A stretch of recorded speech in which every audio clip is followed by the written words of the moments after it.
Teatro.it. Siamo qui al Teatro Nadur di Cicciano per la terza edizione dell'Amore Conta, in memoria di Vincenzo Napoletano, una serata che unisce lo spettacolo alla solidarietà, perché parte dell'incasso sarà devoluto all'ARC. Qui con noi Marco Manzo, presente a un evento così importante. Quanto conta essere qui stasera?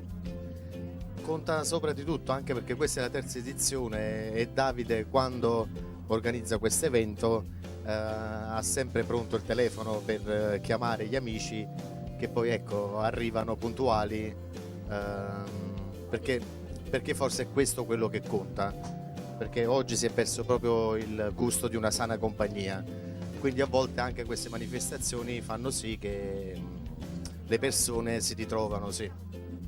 Quindi offrire il proprio talento a chi ne ha più bisogno. Offrire il talento e portarlo avanti sempre. Cosa ci farà vedere stasera?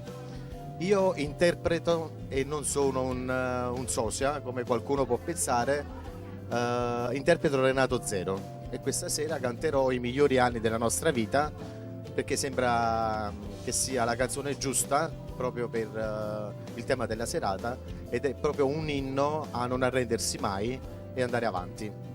Benissimo, facciamo un saluto a tutti i lettori di Street News. Street News, un bacione e un saluto a tutti, siete grandi. Grazie.